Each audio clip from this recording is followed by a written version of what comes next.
Hi, Tom. How are you doing? I'm here with Tom King, and thanks for being here. I don't normally collaborate with others, but because you show your real P&L, your net liquidation for full transparency, I think this conversation could really help a lot of people. And I just think that you're credible, and that's the reason why I'm willing to talk with you and stuff. There's a lot of instructors out there that I would not do this with, so I'm glad that you're here. Appreciate it. It's good to be And here. And I'm going to ask you a few questions just to kind of get things going. I'm sure we're going to kind of roll into things like we spoke yesterday on the phone and we kind of started rolling into trading and I guess my first question, this kind of the beginning journey thing, like how did you get into trading and what drew you into options? Yeah, I mean, I think I was always into it since high school, and had an investing club. So got the whole little packet thing from the AAII, the American Association of Individual Investors, and I was just into stocks, and I thought it was cool. So I got my dad and a couple friends and their dads and stuff into it, and we put together like an investing club, and we'd meet once a month and we talk about some different stocks. Everybody would throw ideas out. We'd invest in some things. So I think I really just gravitated to the stock market. I loved it. And even, all through college, would trade a bit. And I'll tell you it really probably all came, or a lot of it came from Wade Cook. If you remember Wade Cook, I do. the Wall Street Money Machine. Book that he had out. And I went to a seminar of Wade Cook's back then, and it was really just about covered calls. So it was all about if you remember the meter drop, was he equiv he was this, I know he ended up being a little bit of a shyster kind of a guy, a little bit, but his info was good. So whatever he did with the money and stuff, that's not my problem. But I learned stuff from him, and he had a couple good books out there that I think really helped me. And it was the meter drop principle, which was essentially selling a covered call. You get the money right now, which is the meter drop. Okay, and so you get to keep it no matter what happens. You get to keep the money from selling calls. And I thought that was cool. So I really started. This was back in the '80s. So back in the mid '80s. I was just dabbling in selling covered calls, and that's really where it all began. Yeah. So when did you kind of realize, well, maybe that I believe I'm pretty sure we're on the same page that you kind of get to where selling options is, there's an edge, but when you're just flat out buying options, it's not really going to work out too well. Like when did that kind of hit Yeah, you? I think that took a decade or two to get into that. So I was still selling covered calls, and it was still a good way to go. And I really did a lot of iron condors, selling covered calls. I'll tell you what, I didn't sell a lot of like puts or naked puts and things like that. It was mostly selling covered calls on stocks that you like and so forth. And probably like just about everybody does when they're trying to get into trading, I bought a lot of courses. So I spent a lot of money. I've spent tens of thousands of dollars over 45 years on courses.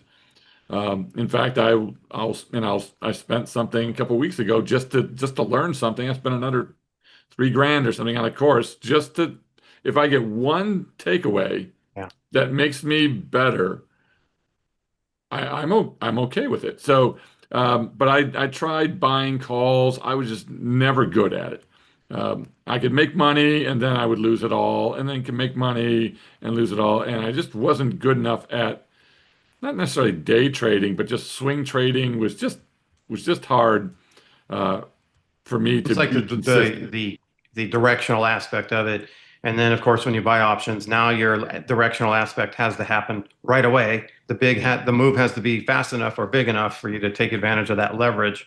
And on a statistical basis, that just doesn't happen. So No, yeah, it's I hard. realize Well, that. not only you have to get the direction right, you have to get the time right. So not only does it have to move in your direction, but it also has to move in your direction in the time frame that you bought the calls in. Okay. And it has to move the magnitude that you bought it in and more because you've paid a premium.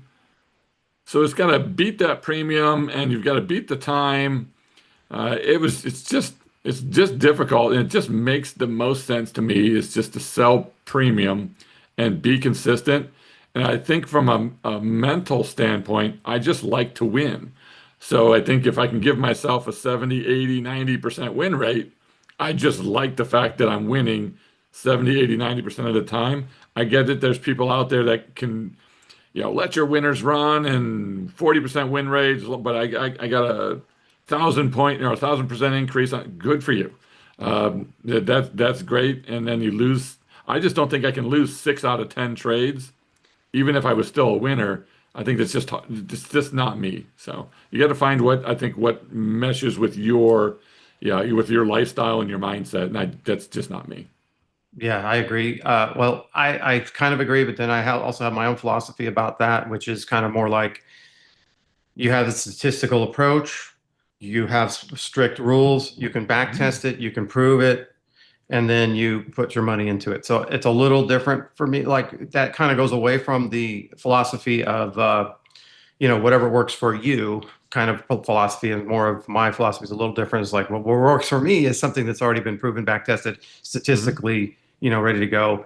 And that's not always ever going to make money 100% every single trade, but yeah, I mean, most of the trades come out ahead. Like with my PL5 system, it's like a 77% win rate. It's not 90, it's not 95, but Oh, good. it's up there. But it You know works. It that works for you, and it meshes with your style. What your style, what you want to do. Yeah, exactly. Yeah, I mean, I guess you could put it that way. Mhm. Next question is kind of I don't know if you know this or whether it's just me and my biased opinion, but I think you're relatively known best for your 1-1-2 strategy. Would you agree with me on that, or would you not really? Probably for good and for bad. That's probably it. And um, I I don't think. I mean, I'm known because I trade it a lot, and I publish the fact that I trade it, so Yeah, it makes it more mine. But I didn't. Nobody invents anything. I mean, every trade that we come up with, it's probably been done 100 years ago. It's just getting it out there. And the 1-1-2 is really nothing more than a ratio spread. And I'll tell you the origin of it really quickly, moving yeah, on because that's what I was going to ask you. I've told this before. So I joined the Discord, the Mr. Top Dick Discord, and I joined that back in 2020, I believe. So I joined that Discord as a member, and I joined it to learn zero DTE trading. So because I was trading, I'd been trading for a long time, and I was like, this zero DTE thing seems interesting, so I'll join it. Anyway, long story short, there was a company out there called Navigation Trading. I don't know if you've heard of them or seen them, but they're still around, I believe. And they had a product called the Iron Duck. And the Iron Duck Interesting. was this trade where you sold a very wide put credit spread to pay for this very narrow call credit spread. And it had this unique shape to it that in the tail or moving up the beak, they called it, um, the was the tail or your main profit. And if it dropped into this trap or into the duck body or whatever they called it, you could make even more. And we liked that structure. And I was doing something similar that we called a bear trap trade. We're using SPX. And we just evolved it into this 1-1-2. So instead of doing puts and calls, I started doing just puts, and then I did it in SPY, and then I did it in futures because the leverage in futures was great. And I started with a very small trading account that I went into this service with. Like, okay, I'm going to take $30,000 and I'm going to do whatever I can to try to grow this amount. And futures gave me the opportunity to trade in a smaller account and do pretty well. So anyway, there's the kind of the basis That's the of one. that So structure. the coin 1-1-2, you coined that term then. So that's your. I didn't know really. We just called it the bear trap trade. I think people I mean, we called it a 1-1-2. I didn't Yeah. really coin it or own it or anything. There's a million people using it out there. I see it everywhere. But the 1-1-2 is just the structure. It's just a 1-1, which is your put debit spread, and then two two naked puts, or you could do a 1-1-1 and just do one naked put, something like that. So you So use I that don't know if I naked put. coined it or not. I loved the structure, and I I really liked everything about that trade. So I really pushed that bear trap trade to the limits of what I could do with it, and I just kept experimenting with it. To me, it's the uh, I call it the Swiss Army knife of trades, because you can do anything with that shape that you want. You can make it really long, you can make it really narrow, you can make it really fat, you can make it, you can do all kinds of things with it. You can go out in time, narrow time, you can do weekly 7 DTE, you can do 150 DTE, you can do 600 DTE, whatever you want. You can make that trade do anything you want, and it's really nothing more than a put ratio spread. It's just, instead of a 1-2, it's a 1-1-2. So Yeah, anyway, yeah, that structure, I think the way that you put it on, do you do it around 120 DTE or so 150? so when I started it, I was using it, when we started it, I was using it more as like a 15, 17 DTE, and I lengthened it out to 45 to 60.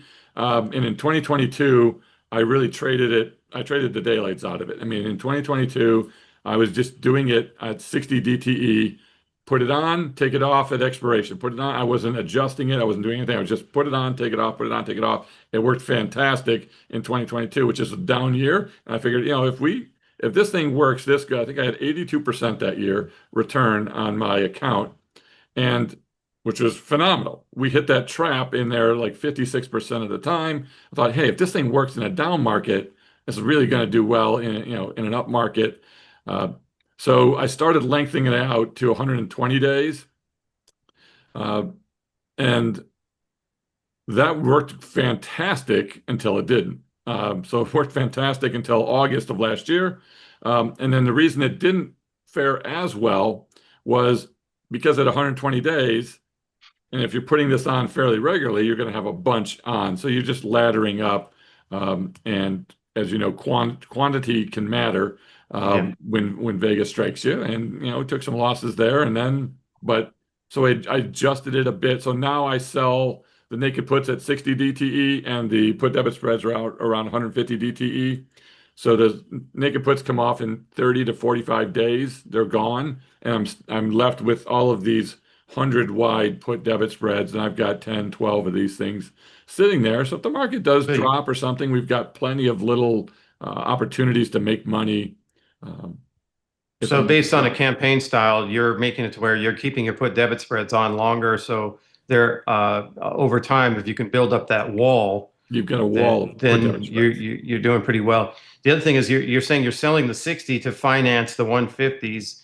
Um, the other thing I think about with You're that really selling the initially, 60s to make money. You're just selling the naked put. The yeah, uh, the put debit spreads, the 150s. I don't like to say I'm financing it, because the put debit spread's not the goal. It's just a bonus. If you happen to drop into that trap, or the market sells off a bit, it's a bonus like it was in 2022, but it's not the goal. The goal is really selling the naked puts, making 90% on the naked puts on a consistent basis. And so you're taking those. So are you taking the whole thing off, the 60s and the 150s together? Okay, no, so I'll the leave the 150s 150s you have on. a certain profit target, and then the 60s you have a certain profit target, and so they could be taken off at different Yeah, the times. 150s, if they die at zero. They make me nothing. So they're paid for by the naked puts, but the goal of the naked put is not just to pay for those. But I'm okay giving up a little fraction of my profit to buy this little bit of, not necessarily a hedge at all. It's really just a bonus that if we pull back, I'm going to make even more money than I was making. Kind of the initial thought that goes into my head is the weighted Vega aspect of this, which means that the 60 DTE is going to explode more in value if we have a vol shock Mhm. than the 150s. So the 60s are going to move up faster than the 150s in terms of 100, yeah, anything that's weighted narrow Vega. dated is going to move up faster, number one. And then number two, because you have a put debit spread, you've got the long and the short are going to offset each other. So Vega's not going to have a huge beneficial impact because the longs are going to increase, but the shorts are also going to increase a bit as well because of the volatility. So it's going to help, but it's not a hedge at all. And people say, "Oh, you're selling naked puts and you're putting this put type spread on as a hedge." It's not a hedge. It's not going to save your butt. But if you drop slowly and there's a market sell-off like 2022, you're going to make an exorbitant amount of money more than just selling naked puts. Right. So And I kind of look at all the four markets into four different areas. You've got the Mhm. bull, you got the sideways, and you have the grind down and you have the crash, right? So the crash to me is maybe when the VIX gets to at least like maybe 40, 45 or something like I consider that like a crash. Maybe even 35 sometimes, just depends if you go from 15 to 35, like a 25-point spike in the VIX is kind of like a crash scenario. Other than that, I figure that's just a kind of a grind down. So I differentiate those four markets. So when I do my back testing, I look at those four markets first. I try to break my trade in those four different markets. And if Mhm. it doesn't break, then I move forward with my back testing from there. So that's kind of how I look at the markets myself. Yep. And everybody should model and backtest. So everybody should model and backtest. You shouldn't take your trade, my trade, Joe Fabit's trade. I don't care you shouldn't put on anybody else's trades until you model and backtest and make sure that it's right for you and you understand the I trade. I mean, that is one of the main things when I have students come in. The main thing I tell them is the back test, back test, back test. I mean, all day long. That's like the Mhm. first thing out of my mouth every time I do a session. So obviously, I believe that too. Yeah, Um, in the Discord that I'm in, there's a whole section there just for people to post back tests.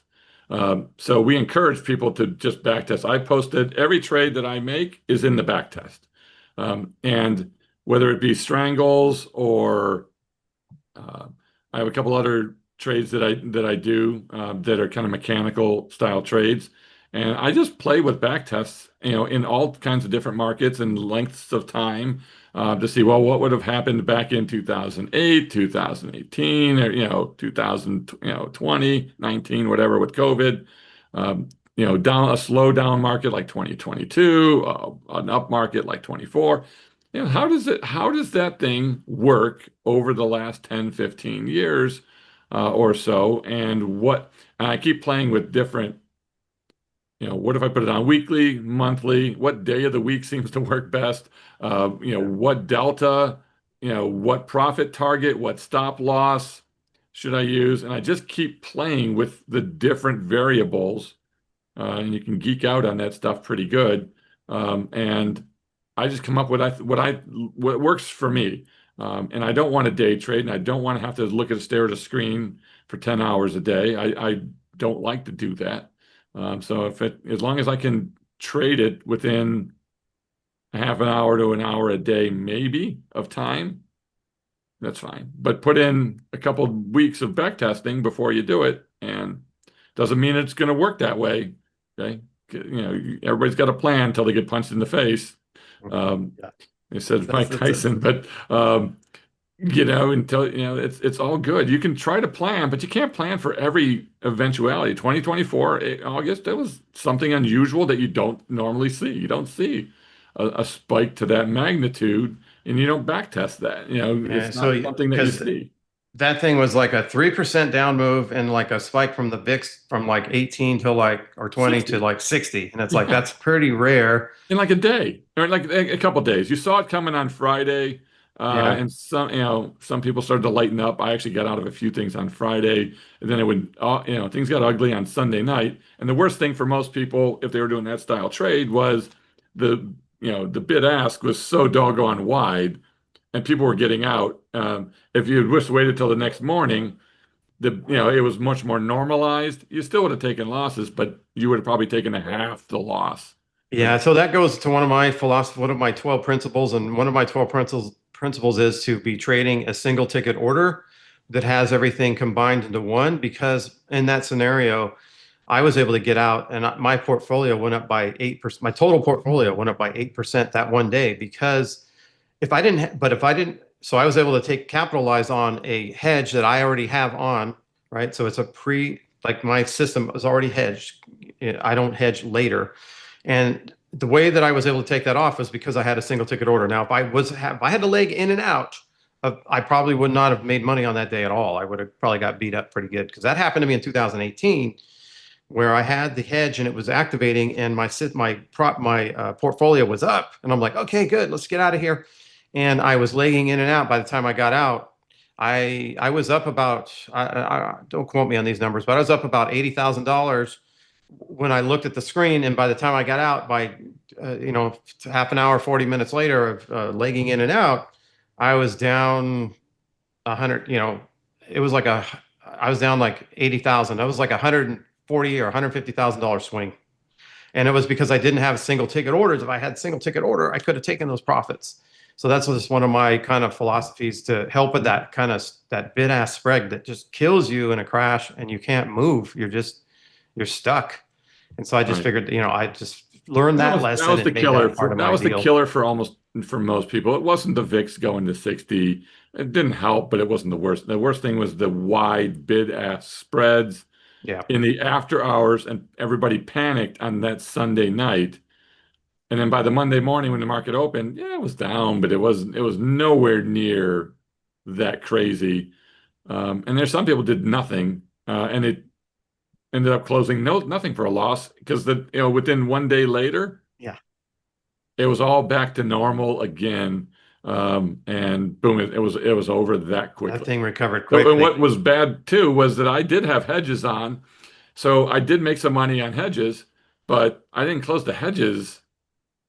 I thought, oh, this thing could go down more, right? So I left the hedges on, and the whole thing just reversed.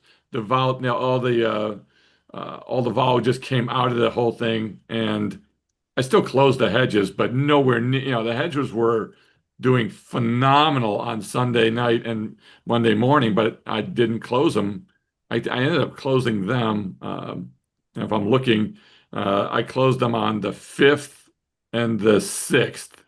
Um, where had I closed them all on the morning of the 5th or something like that, whatever it was, the 4th maybe. The 4th was the overnight, but Yeah, that um, Sunday. That's the other thing about the single ticket order too. And if you have your hedge proactively placed and it's in the whole structure combined with it, you don't have that issue of when do I take off my hedge? So I got to take off my hedge. Now I got to take off my other trades because my hedge made money, but I better hurry up and take this off because I'm right. ahead. And it's The like hard thing that with hedges. dynamic. I don't like that dynamic. So that's The all. hard thing is hedges are hard. It's hard to know when to take them off. You can say, "Oh, I'm going to take them off when I get 400% or 200% or something like that." You could have stayed in and made 1,000, or it went back to, or the market reversed, which it always does. Yeah. The market will always, always, always, always mean revert. Volatility, I should say, will always mean revert, and so will the market at some point. Um, but volatility will mean revert. The price market doesn't have to, but volatility will always mean revert. The question is, can you hang in there long enough for volatility to revert? And when do you take your hedge off? And by the time if volatility snaps back quickly, you lose out on some of the hedges. Would have been, And would have been hopefully you're better. not over leveraged so you don't get margin called because then you're forced to liquidate at the worst moment. So you have to Yeah. And really I didn't account for have that. margin issues that day. I just was closing out at my stops, Yeah. or trying to close out at my stops. And I had a couple stops breached, and I hit a couple stops perfectly. So I just had too many similar trades on. Yeah, and that's kind of comes into my next kind of question, or my next kind of topic is, what happened in that crash. Your drawdowns are pretty good, and I don't want to just talk about your drawdowns, but I do want to talk about how quickly you recover. It's kind of trying to figure out the difference between the way you trade and the way I trade. So the way I trade is my drawdowns are very minimal or as minimal as possible and your drawdowns are heavier, but you recover much faster than I do. So you kind of have that give and take. Because I remember your account at one point was like 530,000. It hit 222, but thousand. So I mean, you were down pretty significantly on a net liquidation basis, but you recovered very quick. I mean, you're probably Well, already back up to most of that was 300. net lick. So, Yeah. which I didn't close everything, and I didn't have to close everything. So, most of that was just net lick. Uh, when I look at that time frame, I was at I think 507,000 on the, or I think it was at 441,000 on Friday. So I was on 441,000 on Friday, was the net lick, and then it dropped to 278 on that Monday. Uh, and like a 37% net lick drop or so. And then by the next day, it was back to 323. By Friday, it was back to 344 without me putting a single trade back on. So it was just it was net lick. So I was really only down that whole week. I ended up being down like 22%. Because By the end of the week. by the Yeah. end of the week, Yeah. and because I didn't have to close everything, the 112 was not the problem. That wasn't the problem trade. I had six of them on because they were laddered at that 120-day thing. I had six of those on. I only had to close three, and they were close to my stops, which my stops were 2% of net lick. So that wasn't really, I mean, I was okay. I'll lose 6, 7%, 8%. There was other trades on. I had some experimental trades on. That's where I took the beating. I was trying out some new trades at the wrong day. So I had, I was trying something new, and that's what got beat up. It wasn't the normal 112 that I was running. It was a different trade. I would say of all of the loss that I had that day, and I'll give you a quick synopsis of it. Of all of that loss, over 50% of it came from three trades that were not the 112 trade that I was doing. And then there was then a couple other trades. There was I lost on two bond strangles and an oil strangle on that same at that same time, which is it was okay. I mean, I planned. I had losses on those, but they were very close to my 2x stop. They didn't even get to 3x losses. They were very close to my 2x losses.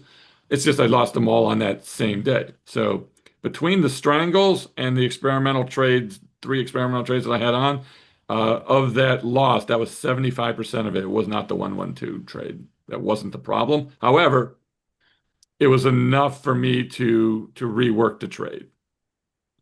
Yeah, it makes sense to me. I mentioned this yesterday that I put out a video about a month before that about some of the things about the 112 that I didn't like, which was the crash market scenario. I mean, it's a very healthy trade when you're not in a crash. I mean, it's great. Mhm. But then when the crash does come, it's pretty hard to manage and control there. And so, yeah, I put out a video, and then like 1 month later, that kind of hit. But you mentioned yesterday you never saw that video, or you I, really don't know you too know much what? about There me. was a lot of people that put out, A stuff lot of stuff on on that. that. Yeah. And it's because essentially the 112, it's just naked puts. It's really all it is. It's nothing more magical than selling naked puts, which people wheel and sell naked puts all the time. Um, so anybody that was selling naked puts and was short naked puts on that day took some beating. Um, Oh yeah, for sure. And so that's one anybody of that my was, if anybody had naked puts, and again, it's not the 112, it's just naked. 112 is just a ratio spread. It's just yeah, naked puts. the naked Uh, put aspect of it. Yeah. and that's all it is, nothing more, nothing less. It's not a magical anything. I just like the fact that I can get paid more if there's a slow drawdown. Yeah, the grind So down. I've taken out, so if it goes up slow or fast, I win. If it goes down slow or fast, I win. Slow, I win. If the market absolutely crashes, then you've just got to be out or you get out. And the way to solve that for me, I tried a couple different things, and really, I tested, experimented, and it came down to it was just reduce the size, Reduce the size. Yeah. just Well, reduce quantity, just reduce quantity.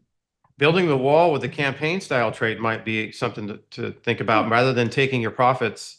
I built a put wall using some ratio hedges and stuff too, and I didn't like the way It's that worked. it's not easy to do. And if I've you're tried that gonna concept. and buying puts as a hedge is always a good hedge, um, but I think but when do you buy them? Do you always leave them on? It's going to eat away at your profits over time if you're just buying, buying, buying, buying.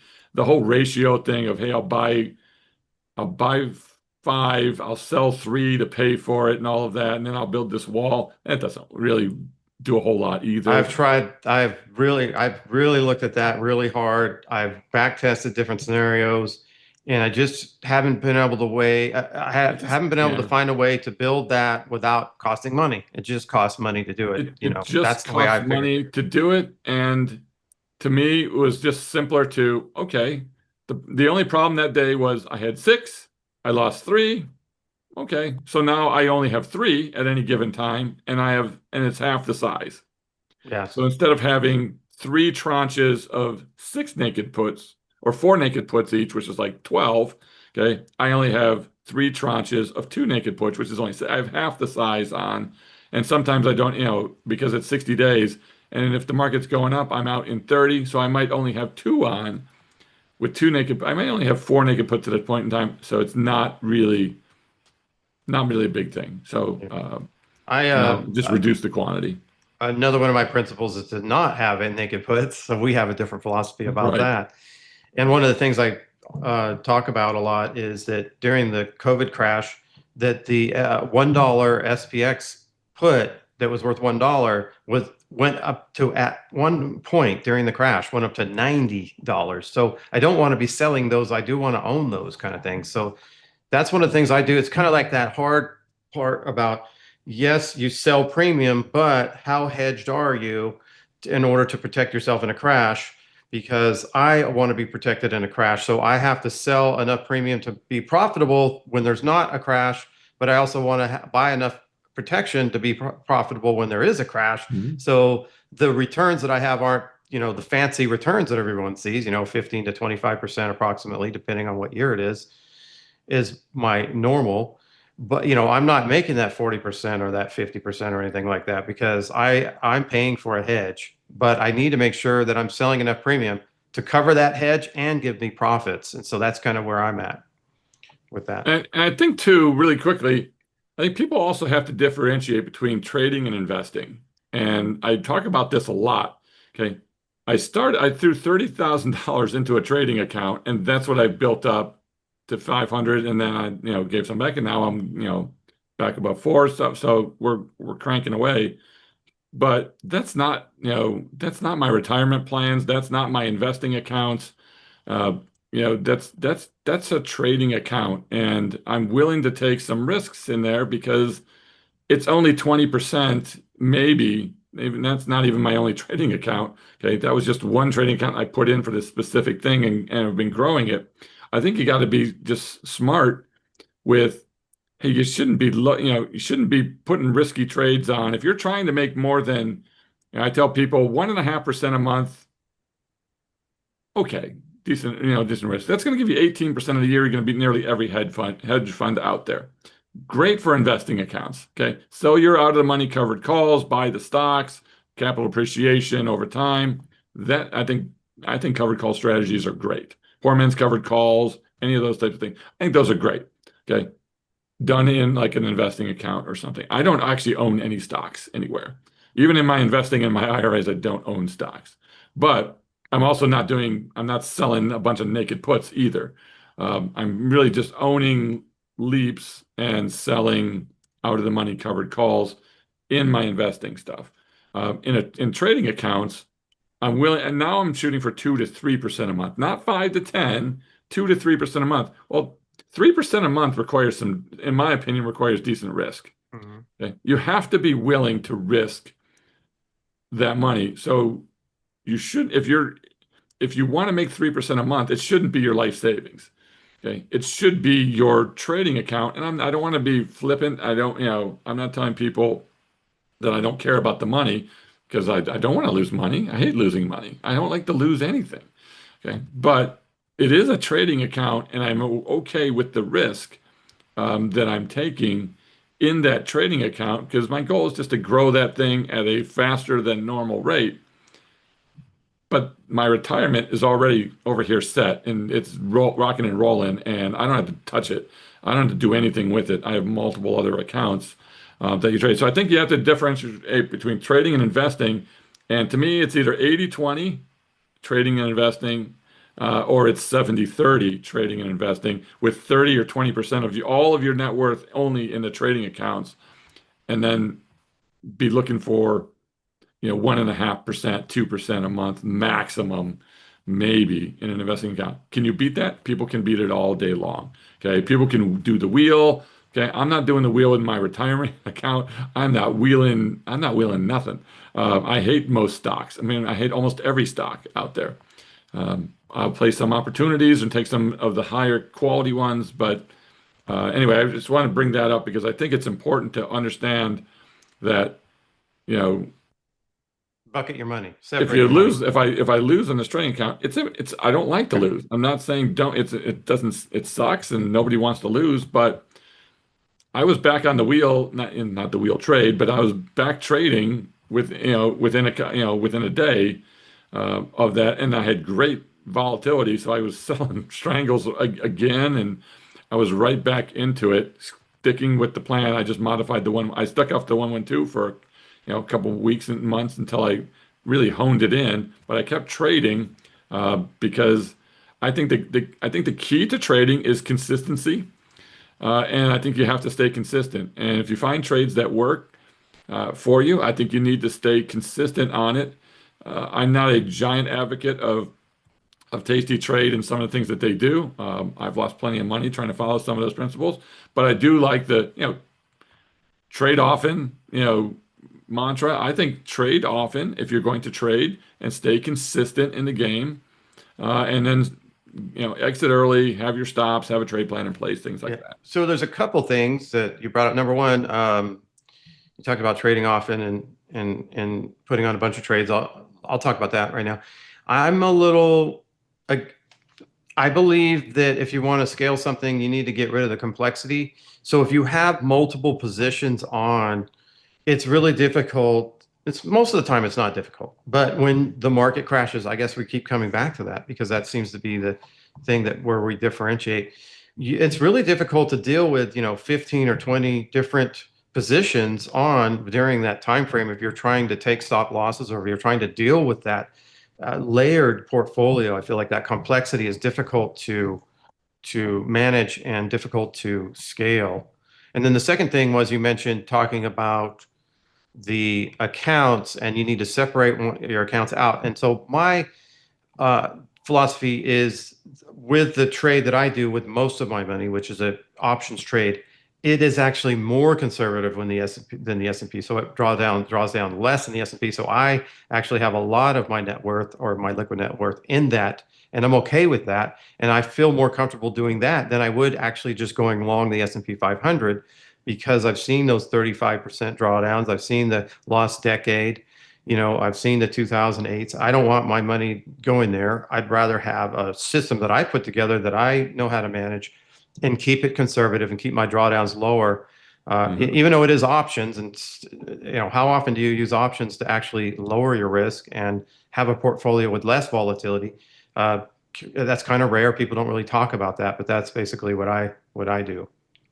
Yeah, and which is one of the reasons that I don't own stocks, is that I typically do a synthetic stock position, and it's either A, buy the leap, or B, I buy a synthetic long in my investing accounts. So I'm selling the call, selling the put at the money, or buying the call, selling the put at the money, creating a synthetic long position, and then I sell a protective put on top of that. It's still much less expensive than buying the stock, so I can have a lot more cash at my disposal because I'm paying a fraction of even with a portfolio margin account, I'm paying fractions with leaps using a synthetic long than I would buying the stock. And I don't own many stocks at all, even in my investing account, but I don't own the actual stock. I own the options. And with the protective put, my downside is minimal. So, if you bought Amazon at 120 or something, if it goes to zero, you lose 120 times, you lose at least 12,000 bucks. Well, with options, okay, the most I can lose if it goes to zero is like going to be like 5,000 or so with Leap. So my downside is limited. I have a lot more cash in there, and I can use that. And if I'm writing covered calls, I'm providing protection. And I'm a big fan of writing at the money and in the money covered calls, not necessarily out of the money.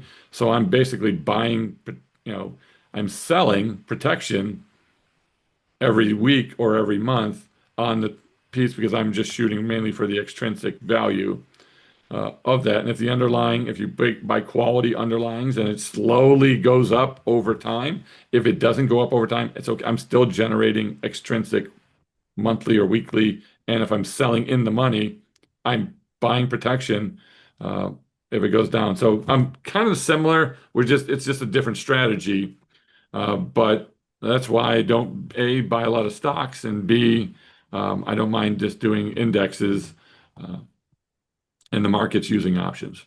One of the things that I talk about in my webinars is the difference between, where the edge is selling options, and it's the difference between implied volatility and realized volatility. So you want to sell that edge.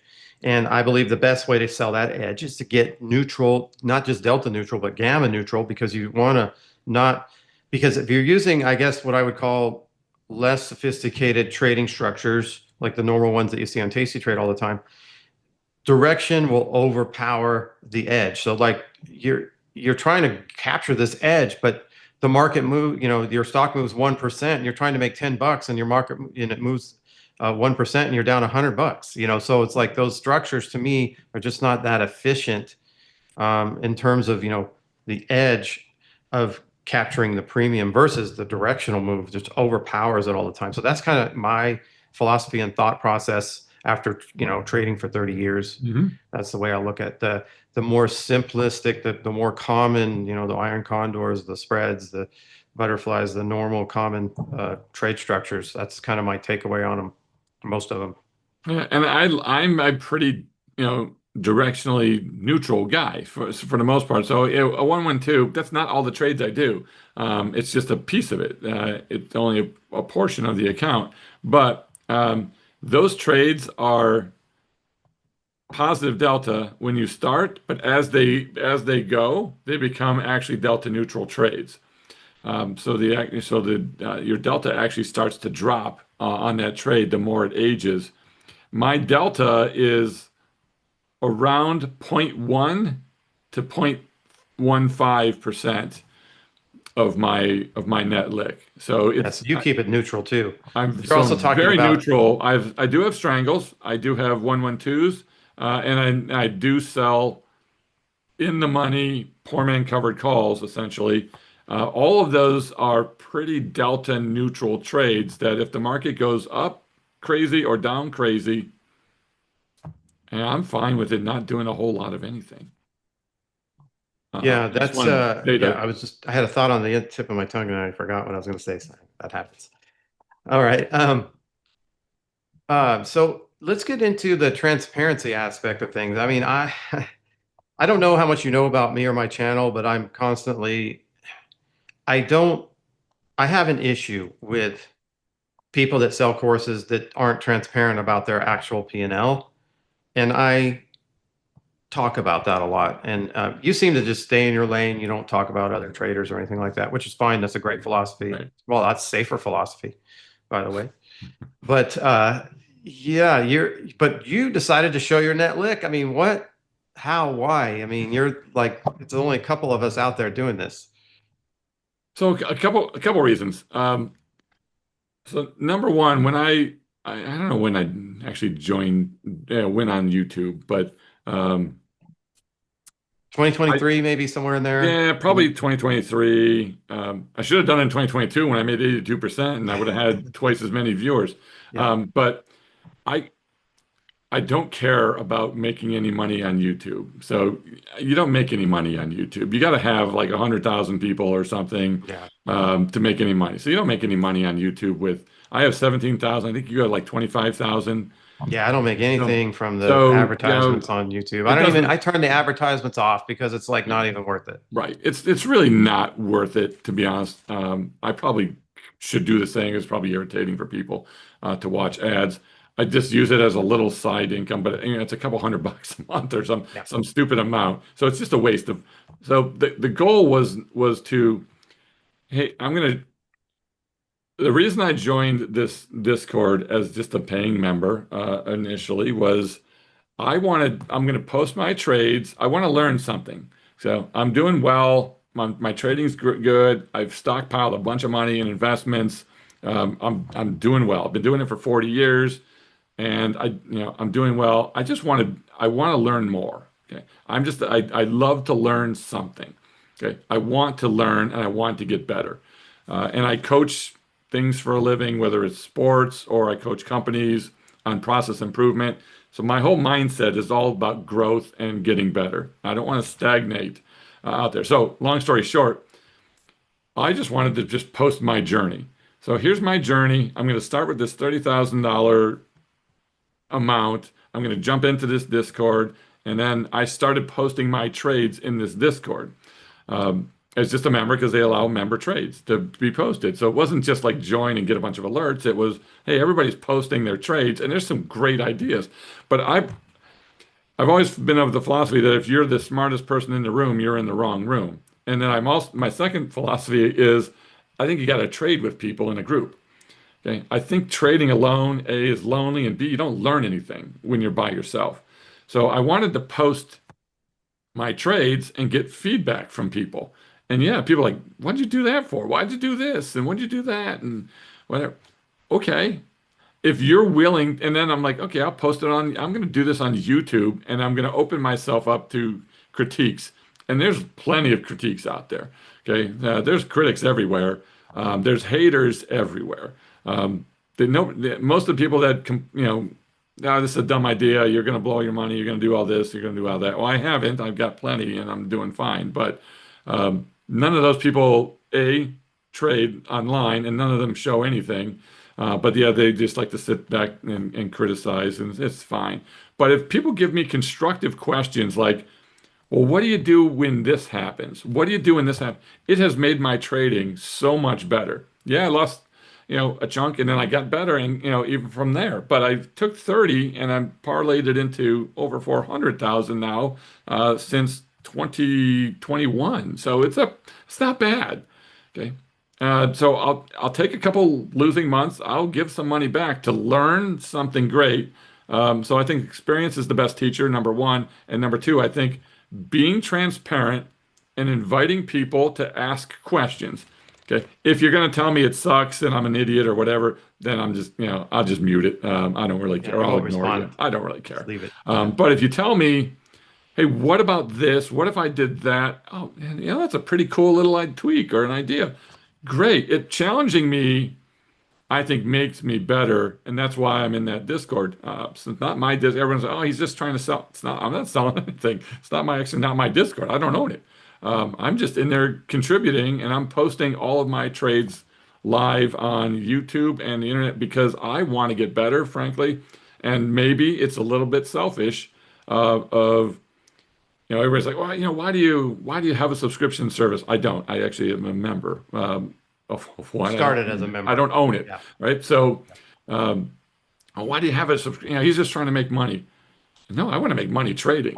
Okay, I want to make me and my trades better. So I'm going to post everything that I do and be transparent about it because I don't think you can also. I mean, I'm not trying to give it, I'm just trying to share what works for me. And I'm hoping somebody's going to tell me something that's going to make me better.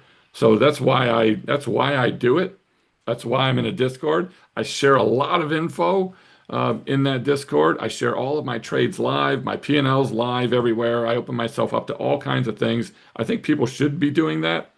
And that's the reason why I started. The reason why I started back in 2019 was because I went out to go look at other instructors and maybe I could learn something or take a course or look at, and I'm like, okay, well, what's their performance? So I don't want to, I only want to learn from someone they proved themselves to be profitable. I'm not going to learn from someone that's not profitable. Now, everybody has their own philosophy. Maybe you do want to learn from someone who's not profitable. That's okay. That's up to you, but not me. I don't want Yeah, to I don't do think it's a that. good. I don't think that's a good long-term idea. Well, there's to learn people from out there that are not profitable. that say that for I don't know what reason, but I don't agree with them. But and when I looked and I couldn't find anybody, and I'm like, what's going on here? How can all these people make all these claims of being profitable or being winning traders or trading for a living or trading making millions of dollars without showing any kind of record of it? Like it just gets under my skin because it doesn't make sense to me and I don't understand how it makes sense to anybody. So one of my mantras is, and one of the reasons why I have my channel is to talk about that and get that out there because I want to change this industry. I want people to not buy courses from people unless they're profitable and they prove it, unless they're okay with learning from someone who's not profitable. That's fine. Do that. So that's just the way it kind of came out for me. I'm just like, hey, I'm sharing you what it is, good, bad, and the ugly. If it's bad, it's bad. I mean, I have an account right now that something that I'm trading is the Earnings Edge, which is doing phenomenal. I've tripled my account this year, but I don't. That's not where a majority of my money is. I don't really talk about it that much. I mean, I do kind of talk about it, but not so much because I have most of my money tied, into a more conservative trade plan. But it's okay to start with 5,000 or $10,000 or 30,000 like you did, and go ahead and risk it. And let's roll the dice here. And it's okay. You're going to see some 50% drawdowns or whatever, and you're just going to move forward. And you know what? In the end, you might come out ahead. And taking a more risk type strategy with a lower amount of money, starting with lower amount of money, and separate your accounts, like you said, just bucket that stuff out, and there you go. Take a certain amount of money, do this more risky stuff. Take this bigger amount of money, do less risky stuff. Totally, that's what I'm doing exactly. Oh, and I remembered what I was going to say before. You mentioned that the 112, that as it matures, the deltas become more negative. Is that correct, what you said? Yeah, so what that is basically what that's called is negative charm. So what happens is you built up a profit hump, and that profit hump gets larger and larger, and the deltas become more and more negative. And so that's another concept that I use to make money with my PL5 system. That's what my structure, that's one of the things that it does. It has negative charm. It builds that profit hump similar to what you're talking about with your 112 strategy. So yeah, when you said that, I'm It like, helps yeah. keep me very delta neutral as a whole. I'm I'm going to be positive, due to what I do, but yeah, it certainly helps keep me in that range. So I'm not overly positive that if something goes wrong, Yeah, that's great. I got That's great. Let's see here. opportunities. And I have a small account that I share, and that thing's up almost 26% this year, but I'm not making a big deal of, hey, I'm up 25% or something in this account. I don't share the small account a ton online. I share it with members. So if they got small accounts and you have something that's 5 or 10K, sure, you can start there. And there's certain strategies that work great for small accounts. There's certain strategies that work great in big investment accounts. And there's certain strategies that I think work good in trading accounts. You just got to find what I think hits the goals that, what's your goal and what are you trying to do? What's your trading lifestyle, which I think is important. Do you want to sit in front of a screen all day? Do you want to be glued to the zero DTEs in the morning? And I still do zero DTE, and I'm pretty good at it. I think I've only lost one trade in 9, 10 months now on it. So it works. I got it down, but it takes a while. You got to lose some. And I think sharing my P&L out there, again, it invites all kinds of crazies on it. And so they'll all, yeah, you lost 37% in a day. Yeah, but I was actually recovered 15% of that by Friday. And I've recovered almost all of that quickly because I'm staying consistent. And I don't know too many traders out there that haven't lost way more than that. Okay. I mean, most traders that are successful have probably blown up 100% of their account 2 to 3 times minimum. Okay. I've done that 20, 30 years ago. I've lost my original 10K, boom, gone. Okay. Made it up to 20 to 30, 50, and then boom, it's gone because I didn't know what the heck I was doing 30 years ago. Yeah, the exact same, the before worst 2000. thing that happens to me is a 30% hit on the craziest thing I've ever seen. And then I learned from it and I recovered and I'm even better now. Great. And if that meshes with people out there to see someone who has lost money but is still out there firing away, staying consistent, not doing crazy things, then fine. I think the concept that you lost money, I think that experience is so good. I think that if I hear about somebody blowing out their account, I'm like, yeah, I actually will gravitate more towards them because they've gone through the ringer, and I've gone through the ringer. And I just released a video last week about how before 2008, I blew up my accounts 6 times. The last time was in I saw that. 2008. So I was able to take risk, and I learned how to not take that much risk anymore. And that's how you learn, right? By It's how you learn. yeah, Experience is the best teacher sometimes. Joining a trade group or subscribing to somebody something, well, they say, well, I've already made all the mistakes. I'll show you how to avoid them. It doesn't always really happen that way. If you're, you know, that can certainly help a good amount. So your members or people that are subscribing to you as a coach or something, you're giving them a safer passage to do it. But sometimes you got to experience things going sideways so that you can be a better trader. And I'll tell you what, and when things go awry, I'm probably the most calm. Like, it's yeah. not that I don't care about the money. I do. I do not like to lose at all. But you know what? I've seen a lot of stuff, you know, in 40 years. I've seen crazy things in the markets out of your control. Okay? And you just control what you can control and you calmly go about doing it. But you got to have a trade plan. And that to me is the biggest takeaway, hopefully, for people that come and join, in our Discord or something is we teach you how to create a plan, manage your plan, but don't just come there to take a bunch of alerts and throw trades on that you have Do no you clue why the do person put that you trade on. do you consider Vega exposure in your trade plan? Do you think, oh, my Vega's a little too heavy, I'm going to adjust something here? Do you consider that? I do have a Vega, a max Vega limit compared to my Vega Theta Hmm. ratio that I try to stick to, and it's my Vega is way, way, way, way, way down now. So So that's kind of one of the I've things you stopped kind of actually learned over even. the August 24th situation, or maybe even the April Yeah, of 2025 kind of thing. yeah. So Yeah. I switched one tweak of the 112 strategy, so I changed it into a calendarized version, and then I added a little bit more of another of the poor man covered call income in the money type of trade, and which offsets your Vega substantially.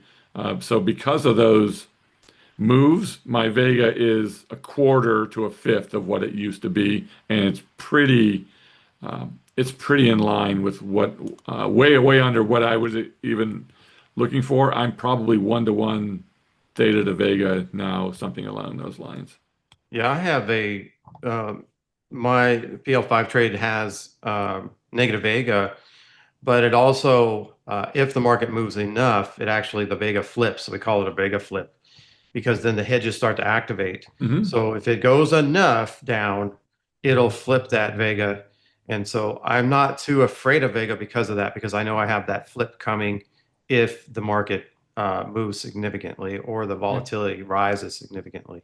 So yeah, that's one of the ways perfect. that I handle Vega. I don't necessarily make adjustments based on Vega, but I already know that I have the Vega flip there. The long bomba basically is Right. the way that I run Yep. my Totally portfolio. makes sense. And so I think you have to be aware of it, um, For sure. and keep So that in what are your keep it in your trade plan. are you looking to make any tweaks to your trade plan coming up? Are you testing anything new? You know what? I probably tweak my trade plan monthly, but not like big things. I add like a little line of, okay, if this, then, look at this, or I refine something in there. The strategies are pretty resilient and they've been pretty good over the long term. So they're pretty good. But I'm a big advocate not only of having a trade plan, but also having a trade tracker and a journal. So I think you have to track. I track I post these things on the internet when I show my end of day. I'm looking at what was my theta today? What was my delta today? What was my net lick today? What was my gain or loss today? Um, I don't think you should necessarily need to get buried in the minutia out there. But then at the end of the month, I want to look back. What worked? What didn't work? What can be better? And I'll tell you what forces me to tweak my trade plan are members or people out there saying, "What about this?" Because they're trying to trade it and they want I'm a mechanical trader. I'm not like a adjustment guy. and we talked a little bit about this, but I don't love making 19 different adjustments. I'm not going to roll up the untested side, go inverted, roll it out. I hate rolling. I think rolling is one of the worst things on the planet. Doesn't mean you can't do it. I just hate it personally because to me, it's a trade that's going so awry that you're now being challenged, so it's going the wrong way, and now you're going to close it for a loss, and then you're going to reopen a new version of the exact same underlying that's in a worse position. So anyway, I won't get carried away. But So you kind of have a better chance of a new trade making profit than you are right, holding the old one. Yeah, right. So that just totally makes close it sense. and find something new. Oh, no, I keep the dream alive for 3 years. I'm going to just roll until I'm right. Yeah. Oh, good for you. You will at some point you'll be right most of the time, probably. Me, I'd rather just be wrong, I get over it because I could care. I don't care. My mind is losses are part of the deal. So just take your loss, move on, find a better trade. There's all kinds of better trades out there. You can find a trade a day to put on if you really wanted to look. There's at least a trade a day. I don't have that many. I have maybe 15 trades on at any given point in time. It's not a ton, not a lot to manage. Most of them are automatically managed. I'm very mechanical. But anyway, long story short is if somebody's asking me, well, what do I do if this happens? Well, that's not in my trade plan because I know what I would do, but I tweak my trade plan to make it a little bit easier for people that want to follow it and build their own trade plan to, okay, Mhm. well, if this happens, do this. Okay. If this happens, start to do this. I don't want to give you exactly if this, then that necessarily, but there's a lot of that in there that, okay, what do I, if we start going down, when do I close the put debit spread? Do we take it off at 50%, 75, 100%? Do I take it off at 25? Do I roll the short puts up and capture some of the credit and still have a put debit spread living? There's all kinds of stuff you can do. So I find myself like probably tweaking the plan just to make it more understanding for me or anyone else. And I'm trying to teach my family how to do it. So if I give them most of the roadmap, I think that's what I'm doing. I'm filling in side streets on a map uh, more than there's not wholesale changes. Yeah, with Long my answer. Long answer. trade Sorry. with my trade plans, I do have the exact black and white. I mean, there's no question about what to do next. And the PL5, I have 8 questions that I ask myself every day, and it takes 30 seconds. And usually, if the answer is no, which happens all the time, I do nothing. So usually, with that particular trade plan, I have an adjustment or a trade to do about once every 10 days. So really, it's hands off, and that's the way I designed it because that's the way I want to trade, and that's the way I trade I it. agree. And so I want to be and hands then off. I don't have a rollout in time scenario. I have a cutoff date as far as how long I'm willing to hold the trade. So I'm never stuck in something. I don't make long-term trades out of short term. I don't turn a short term trade into a long term trade anywhere. That's not my philosophy. I never do it. It's not what I do. I know a lot of people do that with the wheel, right? And I have the safe wheel. I don't know if you've seen that, but it's a hedged wheel strategy. Yeah, I've seen the videos. I don't really know what the trade is, but I know that you call it that. So Yeah, and it's not as aggressive as the wheel, obviously, but then you don't get stuck holding the bag either. So it's like, well, what do you want? How do you want to make this thing work?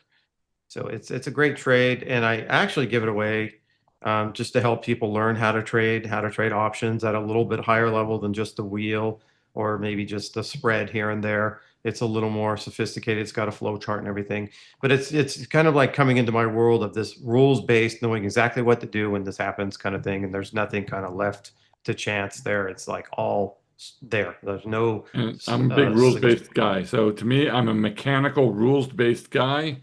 yeah. I'm not going to wing it and just shoot from the hip. No, I'm rules based. I mean, when it does this, I close. yeah.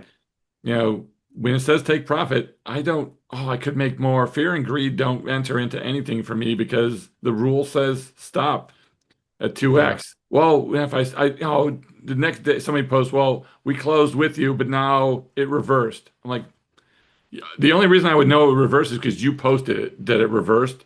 I don't even look. I have the memory of the Yeah. goldfish when it comes to my trading that you know what? I stop out and I'm already on to the next trade. I don't, I'll look back to see maybe what went wrong at the end of the month, but you Yeah, lose I don't. faith. I'm totally like you too. I don't get affected. Like the other day, I No, took a trade off on a Thursday. I made like $1,500, and then the next day I could have made 3,000. But I only no, know that because other people keep telling me about right? it. I Because other don't people care. tell I'm me, done. I'm out. I right? don't talk to me. I And don't. I'm trying to tell people, please don't post that. I don't I'm want to know. okay. You can tell me that. It's cool to know and everything, but I'm just. It doesn't Yeah, matter to me. Like it doesn't. 100%. I just move on. I move on quickly in my mind. That's just my personality. I'm just Right, maybe a me little too. different there. I don't know. But Yep, okay, 100%. great. Do you have any questions or comments? Do you want to say at the last before I kind of start coming down to the final comments of the No, interview? I think that's a good thing to end on too, is just that mental, the mental part of trading. And I think you have to have that, um, I think you need to stay consistent. I think you need to have patience and discipline. So discipline to follow your trade plan no matter what. If that's what it says, and some people don't like it, that's too rigid, I'm okay with it. Okay. And I think beginners, okay, or people that are newer or what have you, I think that they need that. So I think you need to know if this, then that, and then at some point you can get into more complex pieces, go to second, third order Greeks and stuff, and start to learn some of those things. But at the beginning, I think you got to follow a specific roadmap of and you got to stay consistent, and you got to have patience and discipline. Discipline, again, to follow your trade plan, stop when it says stop, take profit when it says take profit, don't look at it, and then patience. I've been talking about this market, and you and I talked, and you're not really a technical analysis guy, and I only use it a little bit to just to give myself a sense of, hey, if the market's overbought, I'm just pulling back a little bit. I want to give myself the best probabilities to be successful. I haven't really put on any new trades in a couple, in a week or two that have anything to do with the market itself. I might have some oil or some gold or futures or something like that that I'm putting a trade on right now, but the market's overbought and has been, and I really wasn't pressing it to keep trying to get in here, and I'm not jumping in on Palantir and Hood. I do own them, but I haven't bought them in forever, and I'm not going to. I think the mental aspect of trading is you got to have that short memory uh, of it, and I think if you lose, understand that losing's part of the trade of the game, and that you've got to have the mental attitude that, hey, from every loss, I'm going to learn something from my losses, but that they really are part of it. And you start with, losses happen. And when I go into a trade, I plan how much I could lose before I plan how much I can win. So I want to know what my loss is. Now, if something happens to push it past that was out of my control, I at least still will do the best I can to get out. But I know what my losses are before I get in. Okay, great. Well, thanks again for taking the time here, Tom. It's really valuable to hear your perspective, especially for someone who's sharing their real P&L, right? So here we are, Yeah, the very few of us, and that's who I'm willing to do a collaboration with, So I appreciate you I taking the appreciate it. No, time. it's great. I And appreciate the time here. yeah, and we'll be seeing you down the road, I'm sure. Perfect. Awesome. Appreciate it, Tom. We'll talk All right. soon. Thanks a lot, Carl. Okay, see you.